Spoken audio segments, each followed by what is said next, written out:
Price the lord friends. இன்றைக்கும் நம்ம தியானிக்கக்கூடிய வசனம் நீதிமொழிகள் 14வது அதிகாரம் 11வது வசனம். துன்மார்க்கனுடைய வீடு அழியும், செம்மையானவனுடைய கூடாரமோ செழிக்கும். ஆமாம் ஃப்ரெண்ட்ஸ், இந்த செம்மையாக இருக்கிறவங்களோட வீடு செழிக்கும் அப்படின்னு வேதம் சொல்லியிருக்கு ஃப்ரெண்ட்ஸ். எப்படின்னா அவங்க முதலாவது அவங்களோட பாவங்கள்லாம் இயேசுப்பா அவங்களோட ரத்தத்தினால கழுவப்பட்டிருக்கிறாங்க. செம்மையாக நடக்கிறவங்க லஞ்சம் வாங்க மாட்டாங்க. செம்மையாக இருக்கிறவங்க யாருக்கும் தீங்கு நினைக்க மாட்டாங்க. அவங்க கர்த்தருடைய பார்வைக்கு பிரியமாக நடப்பாங்க. ஸோ இந்த மாதிரி அவங்க நடந்து கொள்றதுனால அவங்களும் ஆசீர்வதிக்கப்படுவாங்க, அவங்க வீடு ஆசீர்வதிக்கப்பட்டிருக்கும், அவங்களோட வாரிசுகளும் ஆசீர்வதிக்கப்பட்டிருப்பாங்க. ஆனால் துன்மார்க்கனுடைய வீடு அழியும். ஆமாம் ஃப்ரெண்ட்ஸ், இடும்பமாக இருந்து தேவையில்லாத காரியங்களை செஞ்சு கடவுளுக்கு பிரியமில்லாமல் அவரை கோவப்படுத்துகிற காரியத்தை செஞ்சால் அவங்க வீடு அழிஞ்சிரும்னு இருக்கு ஃப்ரெண்ட்ஸ்.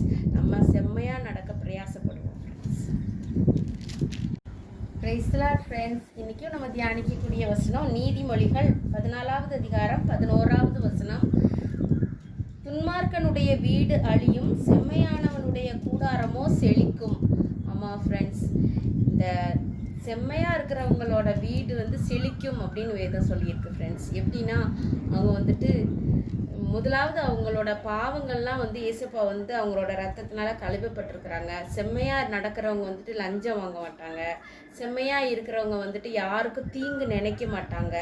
அவங்க கர்த்தருடைய பார்வைக்கு பிரியமாக நடப்பாங்க. ஸோ இந்த மாதிரி அவங்க நடந்து கொள்றதுனால அவங்களும் ஆசீர்வதிக்கப்படுவாங்க, அவங்க வீடு ஆசீர்வதிக்கப்பட்டிருக்கும், அவங்களோட வாரிசுகளும் ஆசீர்வதிக்கப்பட்டிருப்பாங்க. ஆனால் துன்மார்க்கனுடைய வீடு அழியும். ஆமாம் ஃப்ரெண்ட்ஸ், இடும்பமாக இருந்து தேவையில்லாத காரியங்களை செஞ்சு கடவுளுக்கு பிரியமில்லாமல் அவரை கோவப்படுத்துகிற காரியத்தை செஞ்சால் அவங்க வீடு அழிஞ்சிரும்னு இருக்கு ஃப்ரெண்ட்ஸ். நம்ம செம்மையாக நடக்க பிரயாசப்படுவோம்.